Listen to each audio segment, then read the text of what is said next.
Okay, what's going on YouTube?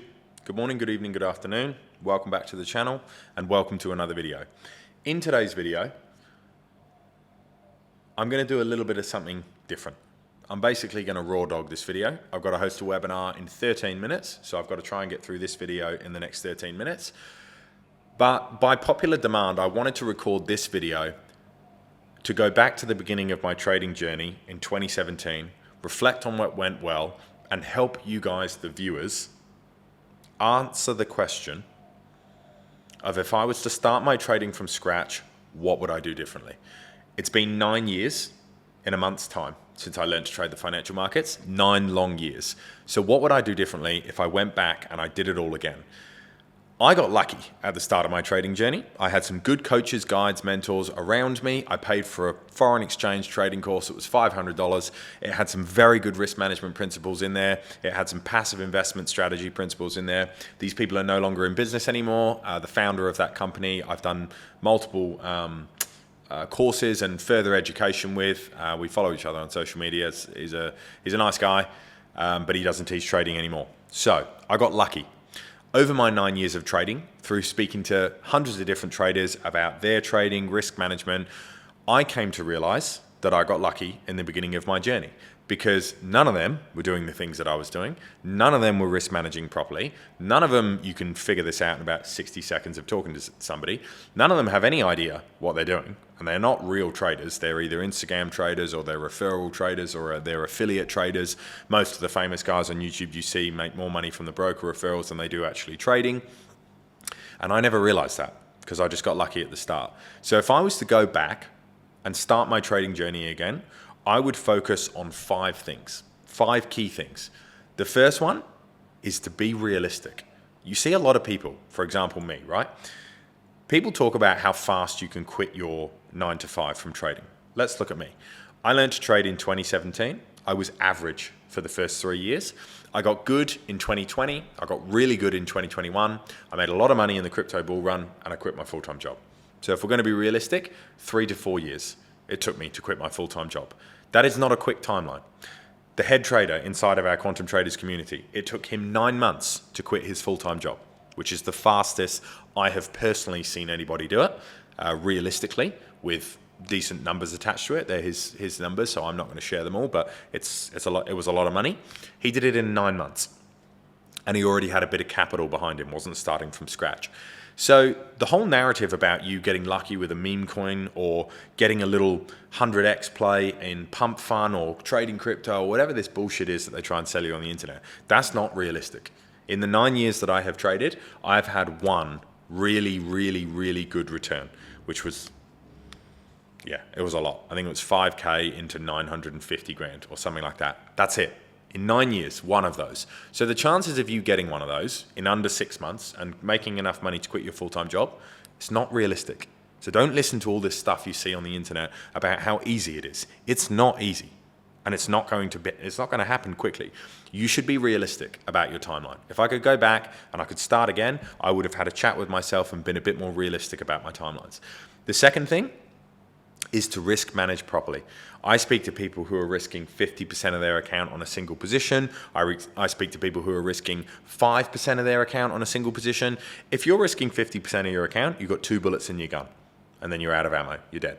If you're risking 5% of your account, you've only got 20 bullets in your gun. And let me tell you, after you've shot 10 of them and missed your target, which does happen, you can take a lot of losses in a row. After you've taken 10 losses in a row and you're down 50%, you're going to start emotional trading.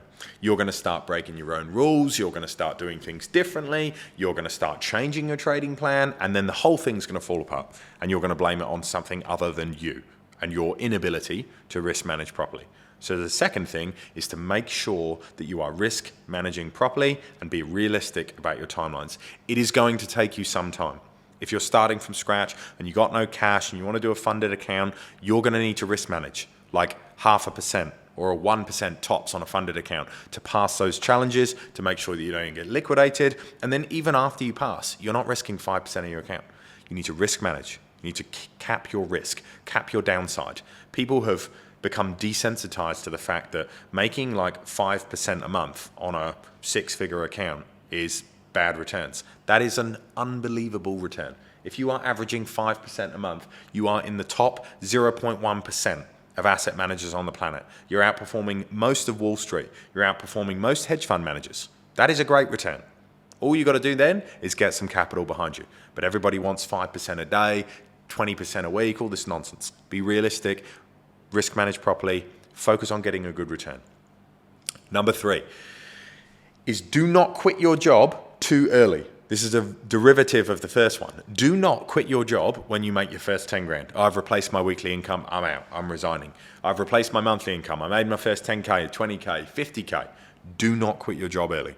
You come home, you have a win, and you go, right, fuck this, I'm out. I don't want to be here anymore.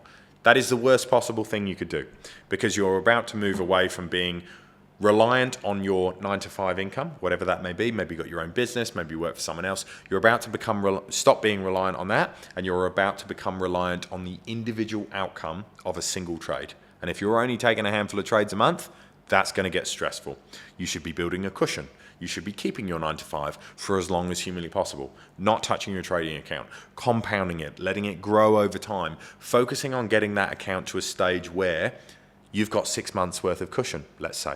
Maybe you've got a 6-month cash buffer. Maybe you've got enough money in your account that you only need to do 2% a month to cover your living expenses. Number 3, do not prematurely quit your job. I know so many people that have done this and they have gone straight back to work, not that long afterwards, because they quit prematurely. You do not want to do that. The 4th one is a variation of this. Keep your living expenses lean. If your living expenses are 6 grand a month, 72 grand a year, call it 70 grand a year, let's say, and you're earning 250 grand a year, keep your living expenses at 70. Keep them at 70, keep stacking cash, keep saving, keep scaling your trading account, because that is going to make your life so much easier when you transition to full-time trading, because you're not going to need to come up with 300 grand a year, meaning that you need to average 10% a year on a $3 million account, which you may or may not have. You need to average 20% a year on a $1.5 million account, which you may or may not have. So to keep your living expenses lean, to not scale up your lifestyle in accordance with your trading balance, which is not income, trading balance, this is going to make your psychological journey into full-time trading so much easier. And the 5th and final thing is that you need to build a trading plan.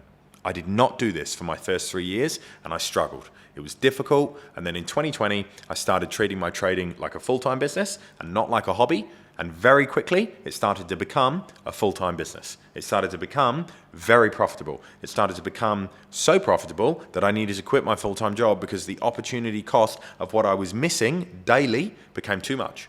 So what did I do? I built a trading plan. That trading plan had psychology work in there. It had entry analysis, take profit management, stop loss criteria, everything. Under what conditions am I going to scale into the position? How many trades am I going to have open at once? What's my maximum risk on these trades? How am I going to manage it? How am I going to journal it? What am I going to do in my self-review each week? How am I going to break it down? Am I going to compare it against live testing, back testing? Everything. Your trading plan should essentially be a laminated copy. I had one on my desk, one on my phone, and one on my computer at work. Should be a laminated copy with a bunch of if-then statements all the way through it. That's what your trading plan should be, because the purpose of your trading plan is to get you out of the way, to remove the compromised, emotional, decision-making human being, e.g. you and me, the viewers, me, everybody else. We make psychologically flawed decisions as human beings. You want to reduce the likelihood of that occurring, and the way that you do that is to build a mechanical trading plan. If this occurs, I will do this. I'm looking to see this. When I see this, I will do this. No discretion, no signals, no Instagram shit, none of that stuff. Needs to be mechanical. Needs to be purely focused on you being able to execute this thing like a Navy SEAL, day in, day out. If this happens, I'm doing this. How am I going to manage it? I already know that before I enter the position. Where am I taking profit? I already know that before I enter the position. It's set. I've got a scale in metric here. I'm only going to scale in when I can remove risk on the first trade. If I scale in, I need it to be a minimum of XXX risk to reward. All of these examples are in your trading plan. They're not rubber bands, they're concrete blocks. If this occurs, I will do this, times 100, times 1,000. My first trading plan was 8 pages long. I had a psychology plan in there. I had a fitness plan in there. I had affirmations in there. I had a appendix in there. I had notes in there. I'm not saying everyone needs to build an 8-page trading plan, but what I am saying is that if I could go back and start my time again, I would build a trading plan from day one. Are you a swing trader? Are you a day trader? How many trades you take in a month? Everything. Covering off on all of it. If you're watching this video and you're trading the financial markets and you are relatively close to the beginning of your journey, or maybe you're even a couple of years into your journey and you keep making the same mistakes and you can't fix them, it's probably going to be one of those 5 things that I've just covered. It's more than likely going to be something trading plan and audit orientated, as in your ability to self-evaluate, are you making the right decisions or not? It's probably going to be that. But if it isn't, it'll be one of the other 4. We built Quantum Traders a couple of years ago purely for the purpose of solving those problems. What's wrong with the trading industry? What will we do differently? And how are we going to fix it? Those 5 things is a pretty good description of what we did. We're focusing on helping people to build mechanical trading plans that gets you out of the way, that removes the emotional decision making, that enables you to execute regardless with the least amount of discretion possible so that you can become a profitable trader. So if I was to go back and do my time again, I would focus on those things. I built my entire trading education business around specifically those things, because your goal should be to empower people so that they can trade confidently on their own accord.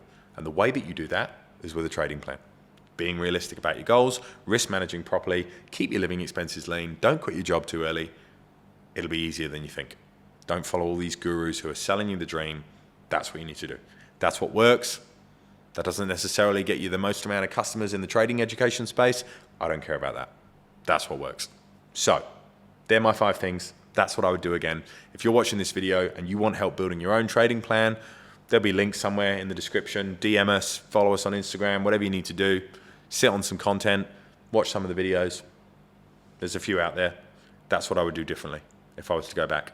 And if you're watching this and you're not doing that, and you're not profitable, go and do it. That's it. That's it for this video. I'll see you guys in the next one. Take care, have a wonderful week ahead, and happy trading.